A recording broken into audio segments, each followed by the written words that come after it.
Hi there, welcome to my video. My name is Nicole Filippone, and today we're going to be talking about procrastination and executive dysfunction.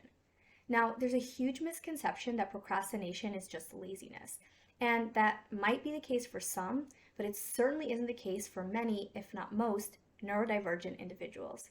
So, stick with me as I break it down.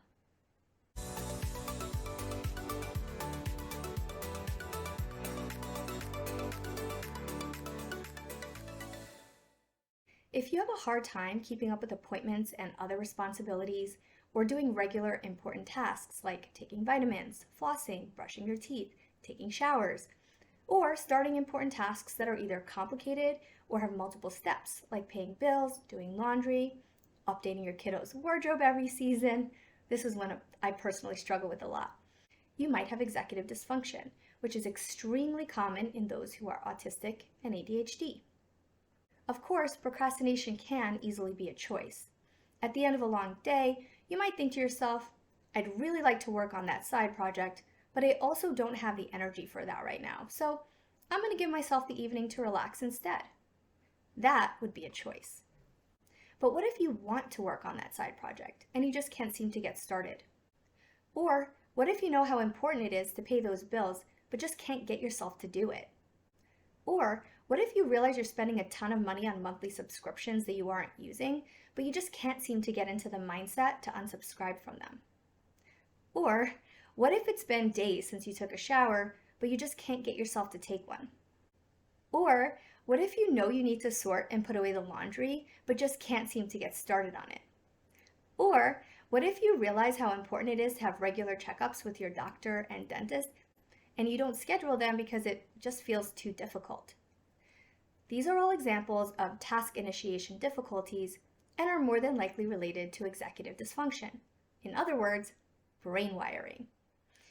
When it comes to procrastination due to executive dysfunction, it's not a simple matter of choosing to do the thing. It's a matter of getting past whatever mental hurdle is in the way. For example, when it comes to hygiene, my sensory sensitivities are my biggest and most frustrating hurdle. So the next time you find yourself procrastinating, ask yourself this: am I not doing the thing because I'm having a hard time starting it for some reason? If the answer is yes, that's most likely related to executive functioning difficulties. Okay, but once you understand what's going on with your brain, what can you do about it? This is a question I get a lot when I talk about executive dysfunction. Well, I'm not going to leave you hanging. I do have some strategies that work really well for me that I'd love to share with you, and I'll go into them right now. Okay, number one. First, you need to figure out what mental hurdle is in the way. In other words, which part of the task is making you anxious and why? For example, I really struggle with scheduling appointments because it requires that I make phone calls and have a conversation with another person.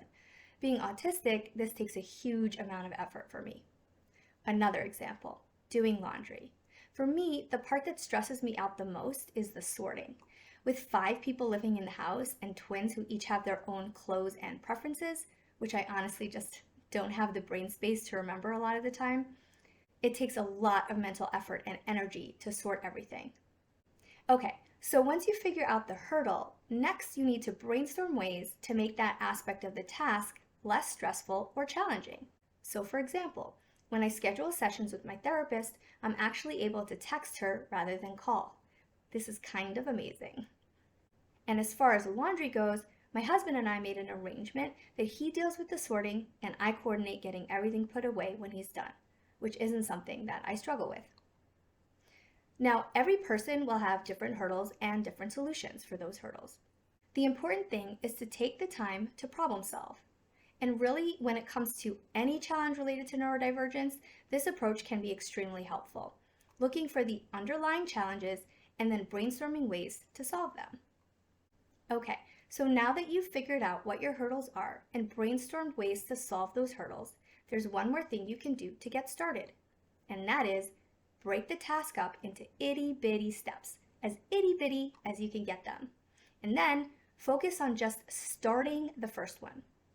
Just getting started can be difficult all on its own, but if you have tiny, manageable steps, getting over the hurdle of starting the first one could be all you need to get moving on the rest. And remember, Your executive functioning challenges are not a choice. It's just the way your brain is wired. Okay, so that's it for this video. If you found it informative and want to see more content like it, give it a like and subscribe to the channel. Make sure you click the notification bell so you're notified when I post my next one. Thanks for watching and see you next time. Bye!